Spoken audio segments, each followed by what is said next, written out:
성도는 예수 안에서 만나는 모임을 사모하셔야 돼요. 예배는 성도의 공적 만남이니까 예배 드리기를 사모하셔야 되고, 셀이나 소그룹이나 개인적으로 성도들끼리 만나는 것은 서로 교제하고 위로하고 축복하는 예배이기 때문에 사모하셔야 됩니다. 그리고 그 만남은 절대 끼리끼리가 돼서는 안 돼요. 서로 친한 그룹끼리만 만나고 다른 사람은 이 안에 들어올 수 없고, 그거 안 됩니다. 모두가 함께하는 공동체가 되어야 돼요. 제가 1부 예배 마치고 우리 성도들하고 다 하이파이브 했거든요. 제가 이제 보통 인사를 드릴 때 남자 성도님들하고는 악수를 하고 여자 성도님들과는 목례를 하는데, 또 그러다 보니까 좀 더 친밀감을 더 있으면 좋겠다 싶어서 오늘은 다 하이파이브를 했어요. 장로님들도 예배 마치고 어디 가지 마시고 로비 2층 3층 올라가셔서 다 하이파이브 하라 그랬어요. 성도들과 예배 마치고 저하고 하이파이브 하시고 3층에도 다 내려오셔서 하이파이브 한 번씩 하고 가시기 바랍니다. 하이파이브 할 때 제가 하이파이브 하자 그러면 저는 이렇게 하는데 성도님들은 또 목사를 존중한다고 또 두 손으로 정성껏 이렇게 또 부딪히면 제 손바닥 부러질까 봐 살짝 슬쩍 하는데 괜찮아요. 힘있게 하나님께서 우리에게 주신 성도의 교제를 나누고 그렇게 움직이시면 좋겠어요. 바울이 데살로니가 교인들을 향하여 인사하는 모습을 한번 볼까요? 26절 27절입니다. 거룩하게 입맞춤으로 모든 형제에게 문안하라. 내가 주를 힘입어 너희를 명하노니 모든 형제에게 이 편지를 읽어주라. 바울이 문안을 보내며 인사를 건네며 안부를 물을 때 누구에게 합니까? 모든 형제들에게, 전 교인에게, 예수와 함께 가는 모두에게 인사를 보내요. 데살로니가 교회 안에는 바울과 개인적으로 좀 더 가까운 사람도 있었을 것이고 아직은 좀 서먹서먹한 사람도 있었을 것입니다. 바울에게 호의를 가지고 대하는 사람도 있었을 것이고 또 그렇지 않은 사람도 있었을 겁니다. 그런데 바울은 성도들에게 보내는 인사와 축복 가운데 자기 편, 나를 더 좋아하는 사람 이런 거 따지지 않고 모든 형제에게 안부를 묻고, 데살로니가 교인들 모든 이들이 서로가 서로에게 거룩한 입맞춤으로 안부를 물으라라고 권면합니다. 목사에게 불문율이 있어요. 불각은 불가번이에요.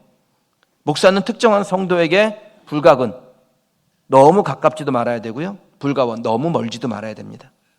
그러니까 이는 목사가 객관적이어야 되고 누구에게도 마음을 주면 안 되고 적당한 거리를 유지해야 되고 이런 걸 말하는 것이 아니죠. 목사는 모두의 목사여야 한다는 겁니다. 그게 공적 역할이잖아요. 그래서 어떤 특정한 이와 도를 넘어 친하게도 안 되고 특정한 이와 거리가 느껴질 만큼 멀어져도 안 됩니다. 목사는 모두에게 문안하는 거예요. 그럴 때 교회는 화평을 얻습니다. 목사가 설교를 준비할 때 간혹 오늘 설교는 나한테 주는 메시지라는 생각을 할 때가 있는데, 오늘 말씀이 그렇습니다. 제가 어떻게 목회하면 될까요? 성경대로 하면 됩니다. 모든 형제들에게 하나님의 평강이 임하도록 기도해주고 그 형제들에게 기도를 받으면 됩니다. 여러분들도 오늘 말씀을 통해서 발견하시길 바랍니다. 모든 형제에게 하나님의 평강이 임하기를 기도하고 그 형제들에게 기도를 받는 복된 관계를 만들어가는 우리 교회, 저와 여러분 성도들 되시길 주님의 이름으로 축원합니다. 오늘 말씀을 통해서 목사는 어떻게 목사가 되고 성도는 어떻게 성도가 되어 아름답고 화평한 공동체를 이루어갈 수 있는지 한번 살펴보실까요? 23절 말씀입니다. 평강의 하나님이 친히 너희를 온전히 거룩하게 하시고 또 너희의 온 영과 혼과 몸이 우리 주 예수 그리스도께서 강림하실 때에 흠 없게 보존되기를 원하노라. 아멘. 저나 여러분이나 온전해지기를 원하죠. 누군들 마음과 몸과 관계가 훼손되기를 원하겠습니까? 좀 친하게 지내다가 서로 관계가 틀어진 분들이 있을 거예요. 처음부터 그러려고 작정한 거예요. 내가 때가 되면 이 관계를 확 비틀어 버릴 거야, 막 이런 생각을 하고 만남을 가진 건 아니잖아요. 최근 들어서 건강이 상하거나 사업에 어려움이 찾아오거나 직장에서 뒷걸음질하는 분들이 있나요? 그러려고 결심하고 그렇게 된 거 아니잖아요. 우리는 다 좋게 되기를, 온전하게 되기를 바라고 있습니다. 그런데 왜 훼손되고 상처가 생기고 파괴되고 문제가 일어납니까? 곰곰이 생각해 보세요. 그런 문제가 일어났을 때 거기에 예수님이 계셨었는지. 우리 하나님께 자리를 내어드렸습니까?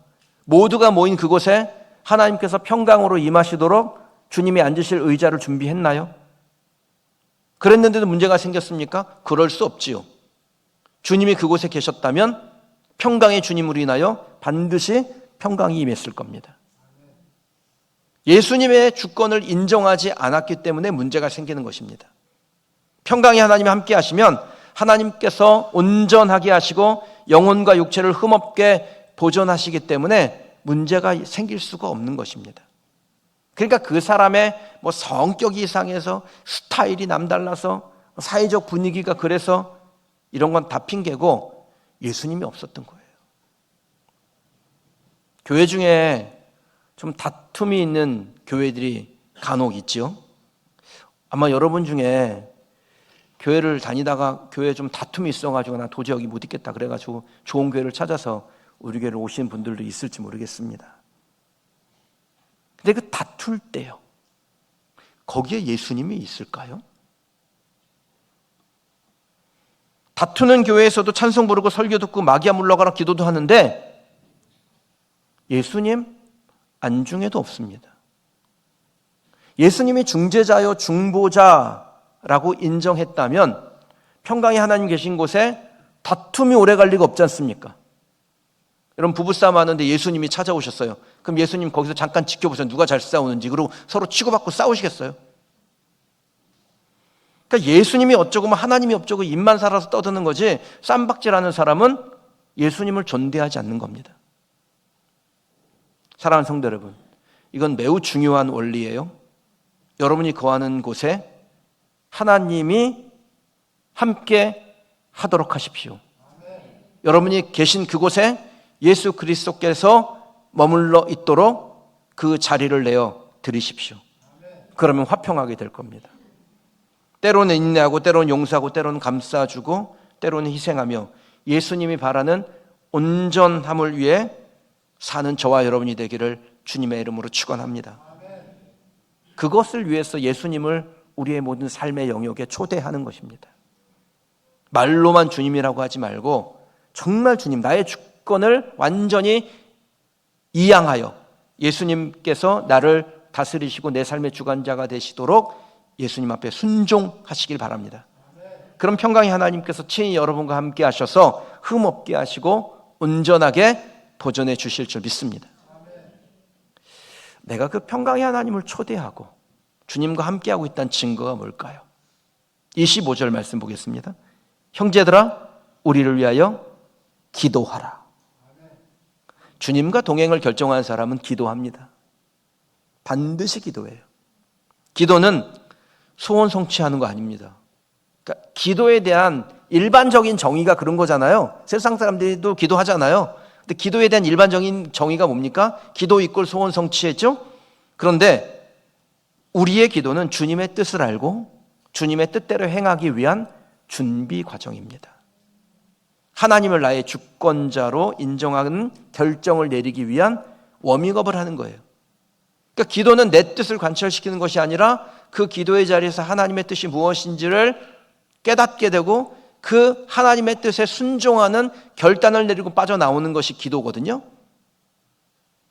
그러니까 기도는 뭡니까? 하나님의 뜻이 내 삶에서 이루어지기를 원하는 워밍업을 하는 것입니다. 바울은 자신을 위해서 기도해 줄 것을 성도들에게 부탁합니다. 바울 일행도 성도들을 위해서 기도했지요. 데살로니가전서 1장 2절 3절 이 데살로니가를 교회에 이 서신을 보내면서 첫 문장에 이렇게 기록을 합니다. 우리가 너희 모두를 말미암아 항상 하나님께 감사하며 기도할 때 너희를 기억하면 너희의 믿음의 역사와 사랑의 수고와 우리 주 예수 그리스도에 대한 소망의 인내를 우리 하나님 아버지 앞에서 끊임없이 기억함이니. 데살로니가 성도들에게 보낸 편지 첫 마디가 우리가 너희를 기억하고 너희를 위해서 기도한다 였습니다. 성도들의 믿음과 사랑과 소망이 역사와 수고와 인내의 열매를 맺고 있다는 것을 발견하고 감사하고 기도하는 것이 바울의 일이었습니다. 그리고 이 편지의 끝나는 부분에서 성도들을 향하여 우리를 위하여 기도해 달라라고 부탁을 해요. 왜 바울은 성도들을 위해서 기도하고 성도들에게 기도 부탁을 했을까요? 그게 하나님 안에서 서로를 평강으로 묶는 방법이라는 것을 알았기 때문입니다. 여러분, 목회자가 성도를 위해서 기도한다면, 성도들이 목회자들을 위해서 기도한다면, 교사가 품은 아이들을 위해서 기도한다면, 그 아이들이 나의 선생님을 위해서 기도한다면, 셀리더가 셀원들을 위해서 기도한다면, 셀원들이 셀리더를 위해서 기도한다면 화평하게 되지 않겠어요? 문제가 해결되는 기쁨도 오겠지만 그보다 먼저 하나님이 보내시는 화평으로 인하여 기쁨을 누리게 될 줄 믿습니다. 그래서 하나님의 화평을 바라는 사람의 삶의 태도는 기도하는 겁니다. 물론 나와 그의 변화가 내 마음 같지는 않겠지요. 그러나 기도하는 동안 변해요. 내일 당장은 아니겠지만 어느 날 어느 순간 흠없고 온전하게 변화되어 있는 것을 보게 될 줄 믿습니다. 그게 약속 아닙니까? 그리스도께서 강림하실 때 흠없게 보존되기를. 우리 주님께서 재림하실 때까지 흠없게 지켜진다, 이것을 믿고 우리의 삶을 한 걸음 한 걸음 걸어 나가는 것이죠. 여러분, 이 믿음이 기도하게 하는 겁니다. 이 믿음이 우리를 실망이나 죄의 공격에 의한 실패로부터 보존하고 다시 하나님 앞에 회개하는 심령이 되게 하는 것입니다. 신학적인 용어로 성화라 그러잖아요. 거룩하게 되다. 우리는 거룩하게 되는 겁니다. 그래서 지금 당장 모습은 거룩해 보이지 않을 수가 있어요. 그런데 거룩하게 되는 거예요. 그게 약속의 말씀입니다. 바울도 자신의 연약함을 고백한 적이 있습니다. 오라 나는 곤고한 사람이로다. 이 사망의 몸에서 누가 나를 건져내랴. 누구나 바울처럼 나는 곤고한 사람이다. 마음으로는 하나님을 따르나 몸은 죄의 법을 따른다. 한탄할 수 있습니다. 그러나 기도하는 우리에게 믿음이 무엇을 발동시켜요? 예수 그리스도의 재림의 때까지 주님이 우리를 온전하게, 흠없게, 거룩하게 보존시켜 주시리라. 이거 믿는 겁니다. 하나님 우리를 흠없게 보존시킨 것을 믿고 다시 일어나 거룩하게 되기 위한 삶의 걸음을 걸어가는 것입니다. 사랑하는 성도 여러분, 죄에 무릎 꿇지 마십시오. 그러나 혹시 죄의 법을 따르게 되었을 때 우리를 성화되게 하사 재림의 날까지 흠없이 보존하게 하시는 약속의 하나님을 바라보고 다시 말씀 앞에서는 저와 여러분 되시기를 주님의 이름으로 축원합니다. 성화는 하나님이 약속하신 것이고 하나님은 신실하시기 때문에 반드시 이루실 줄 믿습니다. 24절 말씀 볼까요? 너희를 부르시는 이는 미쁘시니 그가 또한 이루시리라. 24절에는 하나님의 속성이 나옵니다. 미쁘심, 신실하심. 하나님은 신실하시기 때문에 한치의 오차도 없이 그 약속하신 그대로 이루시고 행하실 줄 믿습니다. 신실하신 하나님의 말씀대로 우리를 온전하게, 흠없게, 거룩하게 주님 오실 날까지 보존하시는 것입니다. 그럼 주님의 신실하심으로 인하여 흠없게 보존되어서 재림하시는 예수 그리스도를 만나는 순간을 신학적 용어로 영화라고 해요. 성화의 과정을 살아가는 성도는 반드시 하나님의 신실한 약속에 의하여 완전한 성화, 영화의 단계로 갈 수밖에 없습니다. 저는 저와 여러분이 이 믿음에 굳건하게 서시길 바랍니다. 마귀는 우리를 흔들어 성화될 수 없다라고 속일 겁니다. 그때마다 기도하십시다. 우리 스스로에게 외치는 겁니다. 나는 거룩하게, 흠없게, 온전하게 보존될 것이다. 혹시 여러분을 곤고하게 하는 사람을 만난다면 그에게 외치십시오.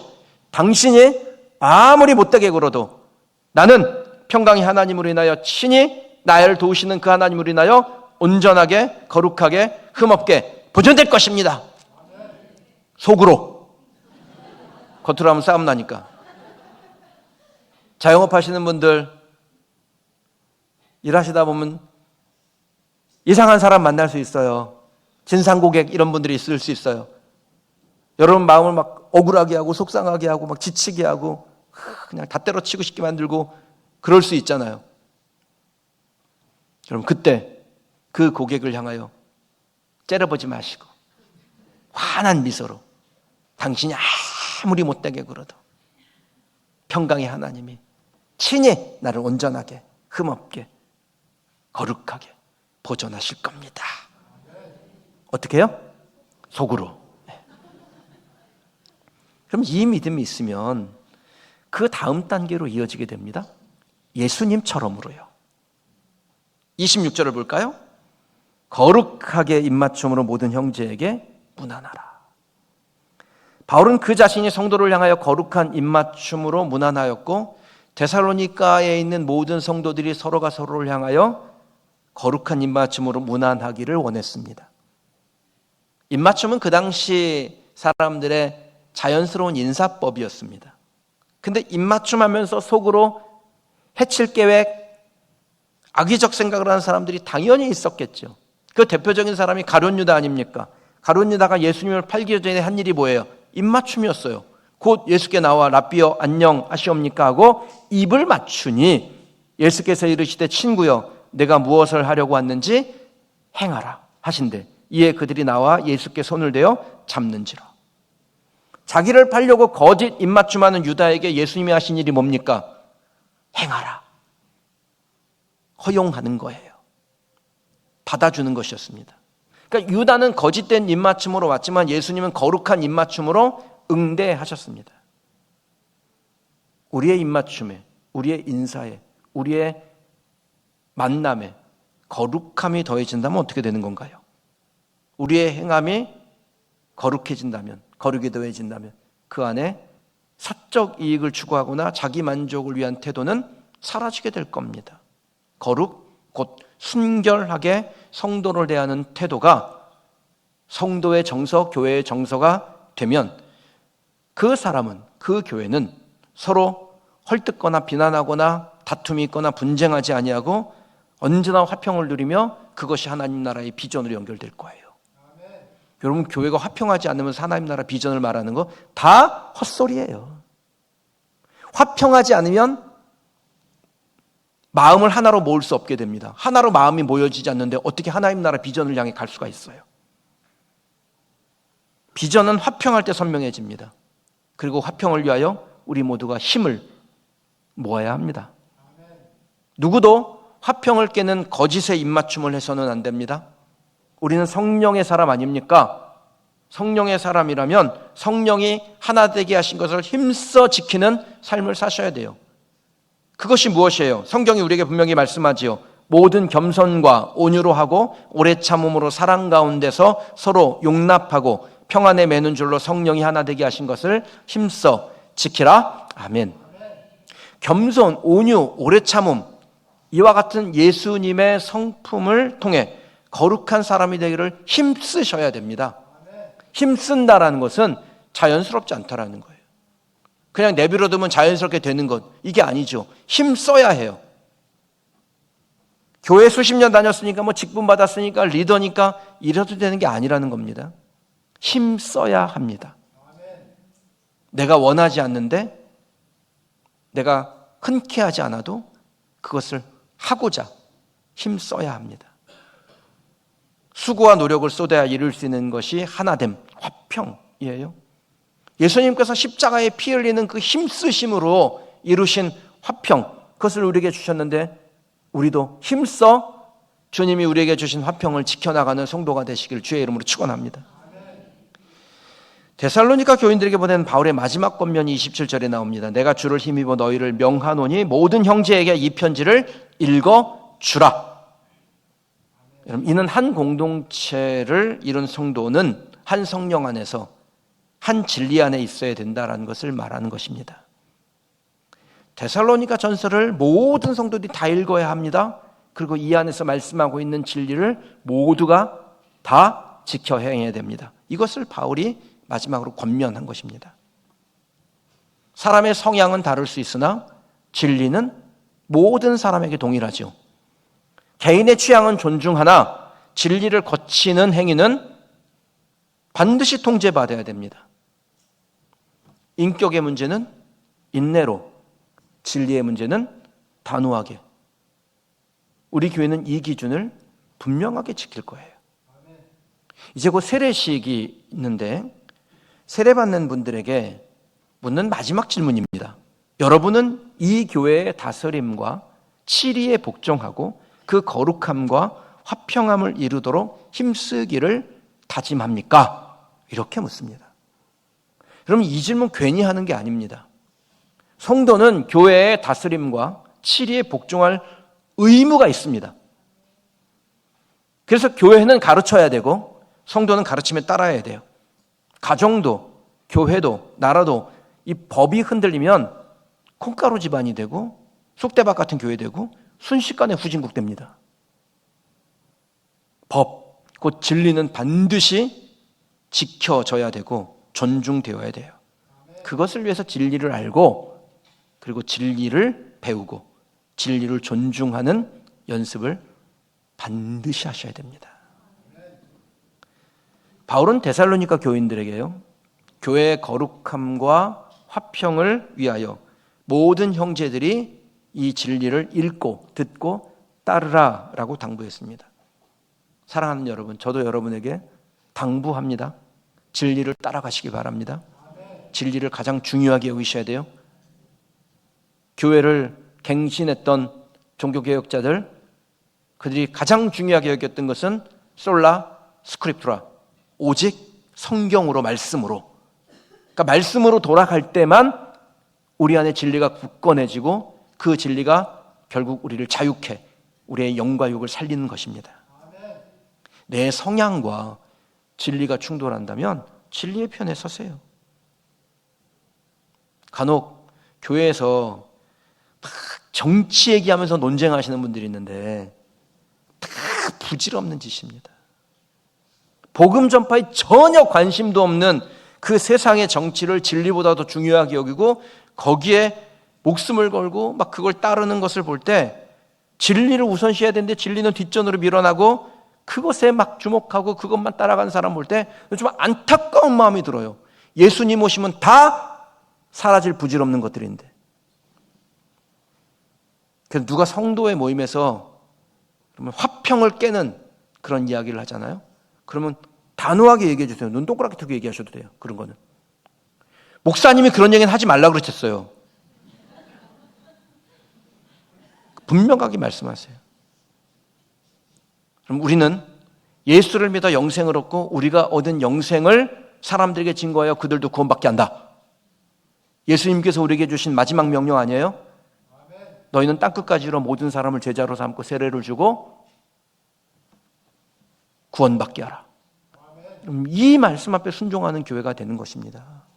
교회가 존재하는 이유예요.